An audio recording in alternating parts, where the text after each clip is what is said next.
पीछे वालों जरा पढ़ लेना इस सब के बारे में, कैसा सैक्रिफाइसेस दिए थे हमारे लोगों ने तुम लोगों को आज़ादी में सांस लेने के लिए। आगे क्या करोगे सोच लेना, करेंगे या मरेंगे या डू और डाई। और क्विट इंडिया का मंत्र जब दे दिया उन्होंने, गांधी जी ने कहा पिछले 50 सालों से मैं मानवता की सेवा कर रहा हूँ, सत्य का प्रयोग कर रहा हूँ, मुझे लोगों की अच्छाई पर भरोसा है। लेकिन मैं फिर भी ये कहना चाहता हूँ, मैं मर जाऊँ और भारत आज़ाद ना हो तो भी भारत से अहिंसा कभी खत्म नहीं होगी। इसीलिए मैं आपसे कहना चाहता हूँ कि आप प्रहार किसी पर नहीं करेंगे। हमारे में बहुत, यानी कि ब्रिटिश से कह रहे थे कि आप हम पर प्रहार नहीं करेंगे, हमारे में बहुत बल मनसाहत है, हमने अहिंसा का प्रण लिया है। जब तक आप हमारी सुरक्षा और इज्जत से खिलवाड़ न करें तब तक हम अहिंसा का ही उपयोग करेंगे।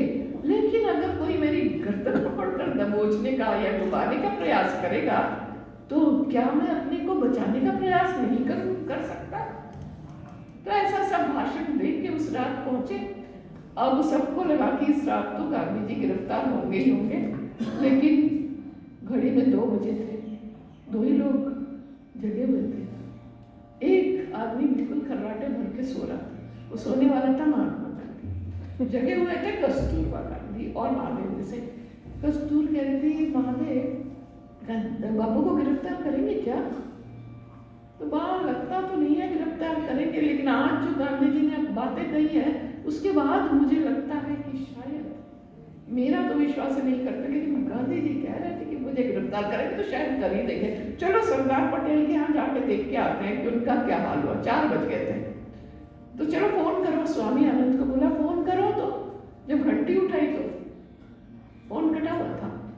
तो स्वामी आनंद ने कहा मैं जाके देख के आता हूँ। जब देख के आए तो तुरंत उल्टे पैर लौट के आके कहने लगे यजमान आ गए। यजमान कौन थे भाई? पुलिस। यजमान आ रहे, गांधी जी अभी 4 बजे उठ ही रहे थे, प्रार्थना का समय हो गया, बाथरूम में थे। उनको कहा बाबू यजमान आ गए। अच्छा कितना समय देंगे? वो इंस्पेक्टर से पूछा उन्होंने, तो ½ एन आवर आपको दे सकते हैं मिस्टर गांधी। तो उन्होंने कहा ठीक है मैं प्रार्थना कर लेता हूँ और थोड़ा नाश्ता खा के मैं चलने को तैयार हो जाता हूँ। शहर में तो बड़ी जोरों की अफवाहें थी, लोग इकट्ठे हो चुके थे, फोन पे फोन आते जा रहे थे।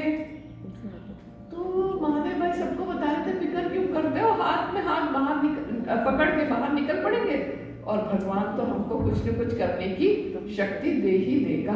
इतने में सारा करते करते 2 मिनट की देर हो गई। बाबू आए तो उन्होंने कहा वारंट दिखाइए आप मुझे। तो वारंट में था मोहनदास करमचंद गांधी, मीरा बहन और महादेव देसाई के गिरफ्तारी का वारंट था। अगर कस्तूरबा और प्यारेलाल नैयर आना चाहें या सुशीला नैयर आना चाहे उनके लिए वो आ सकते हैं, पर उनको वही शर्तें माननी होंगी। तो कस्तूरबा को खासकर सुनाया तो कहा तुम्हें समझ आया है कि मुझे तो जाना है, तुम्हें आना है तो वो, तुमको चलना है तो तुम्हें वही मानना पड़ेगा। बाने का अच्छा बताइए आप क्या चाहते हैं, मैं क्या करूं? तो तुम मेरी मर्जी पूछ रही हो, तो मेरी तो मर्जी ये है कि तुम सेवा कर जाओ और अपना रचनात्मक कार्यक्रम को आगे बढ़ाओ। सोचने लगी 1 सेकेंड के लिए, लेकिन फिर भी बताइए ना आपकी मर्जी क्या है? अच्छा मेरी मर्जी ये है कि जब मुझे गिरफ्तार करके ले जा रहे हैं तो जो भाषण मुझे शिवाजी पार्क में करना था वो तुम जाके बोल दो। एक यक्ष प्रश्न आया। गांधी ने कहा हमारा 62 साल का दाम्पत्य जीवन रहा है, इसके बाद ये भी मैं नहीं कह सकता कि हम कभी मिलेंगे या नहीं मिलेंगे, लेकिन जो मेरे दिल की बात है तुम करना चाहती हो, शिवाजी पार्क जाओ और अपने राइट पे गिरफ्तार होके आना, मेरा काम करो। कस्तूरबा बिल्कुल तैयार थी, गांधी जी को ले गए, लेकिन अज्ञात स्थल में गए। उस शाम को उन्होंने भाषण लिखवाया सुशीला नैयर को। इतना ही था कि जो बापू ने बताया है आप सबको, जो मंत्र दिया उसका पालन करिए, अहिंसात्मक होनी चाहिए लड़ाई और महिलाओं का विशेष योगदान इसमें है, क्योंकि वो वैसे ही अहिंसक होती हैं। तो मैं चाहूँगी कि महिलाएं आगे बढ़ के इस आंदोलन में भाग लें और इसको अहिंसात्मक आंदोलन ही रखें। बस गाड़ी में बैठी थी कि पकड़ के ले गए उनको आर्थर रोड जेल में। आर्थर रोड जेल में गए, वो तुलसी का पौधा उनको बहुत पसंद था, तुलसी हमेशा उनके पास रहती थी। उसको पकड़ के वो गई। उनकी तबीयत बहुत खराब थी, पेचिश लगी हुई थी, 3 दिन कुछ खा पी नहीं सकी। तो उनको जेल में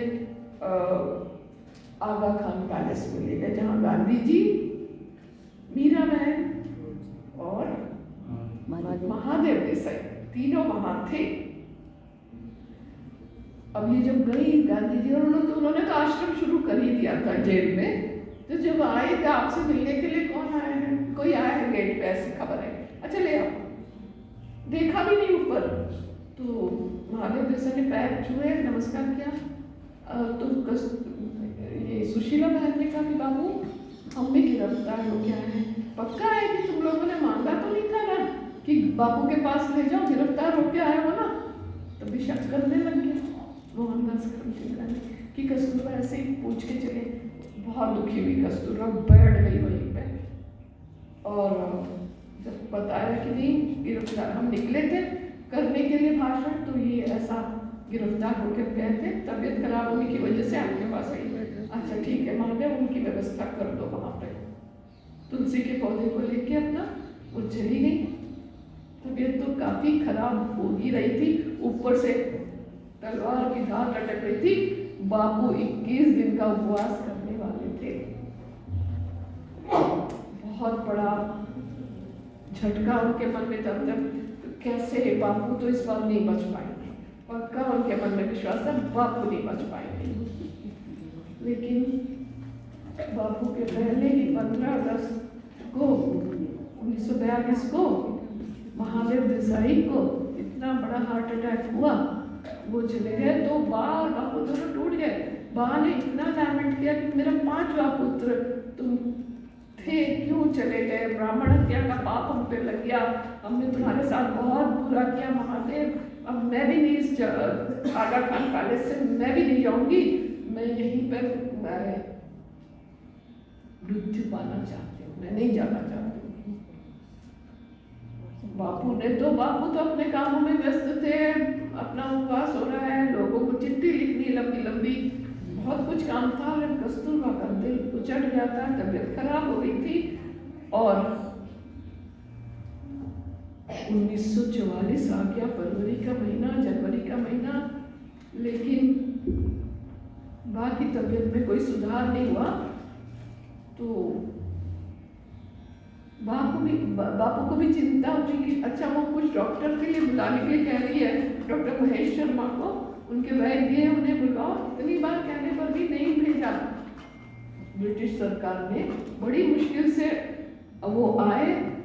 अब बहुत सोचा कि मनु मशरूवाला को सेवा के लिए बुलाऊंगा। प्रभावती दीदी जयप्रकाश नारायण जी की पत्नी को भी पटना जेल से निकाल के यहाँ पे सेवा के लिए बुलाया। और 26 जनवरी और 17 दिसंबर को 1943 में बा को पैरोक्सिमल टैकीकार्डिया ऐसा अटैक आया। उसके बाद तो उनको बहुत ही झटका लग गया और वो बहुत नर्सिंग केयर उनको चाहिए थी। अब उनके बेटों को भी बुलाना शुरू हो गया था, क्योंकि कुछ मृत्यु की आहट आने लग गई थी।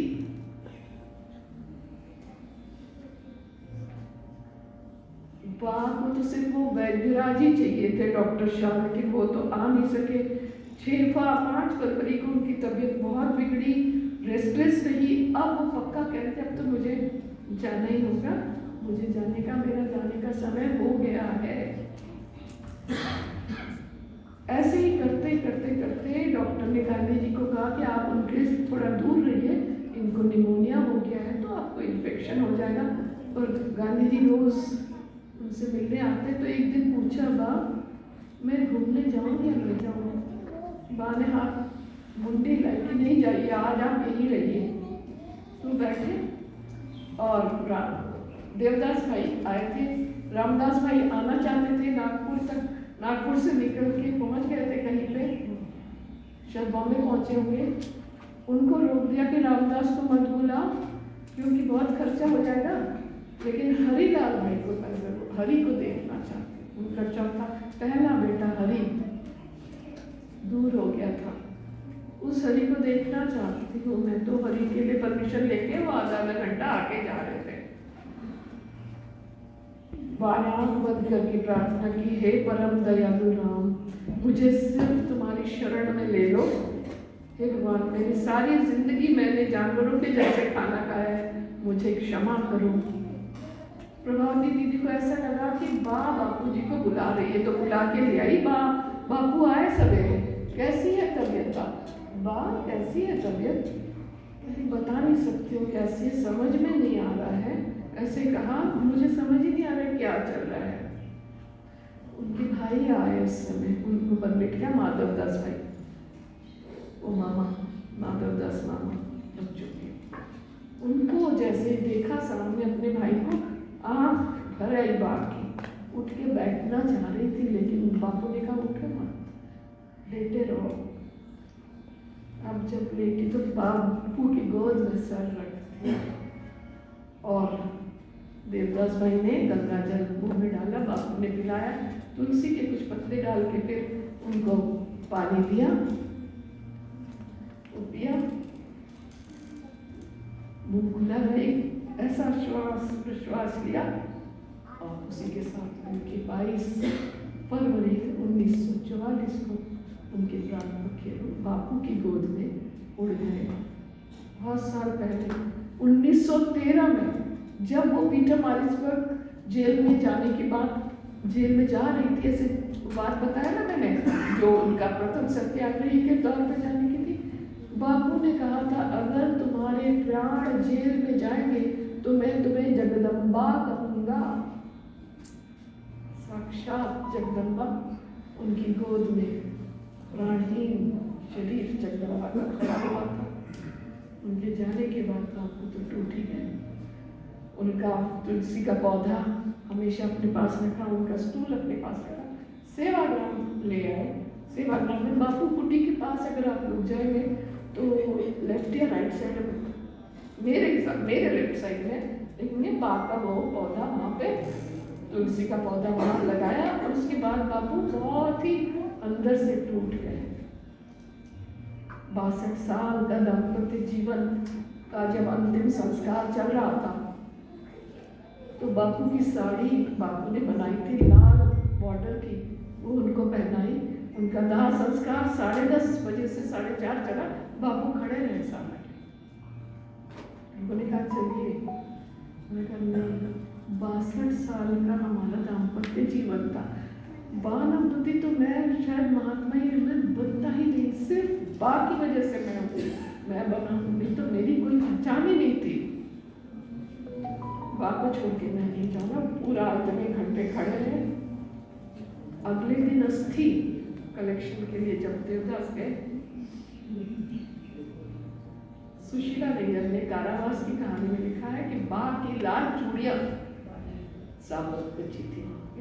इस तरह एक महासती, महादृढ़ निश्चयी बापू की जीवन संगिनी, जिसने मोहन को महात्मा बनाया, जिसके बारे में सुभाष चंद्र बोस ने जून में रंगून रेडियो से प्रसारित किया अपना संदेश कि ये भारत की जनता की माता है कस्तूरबा।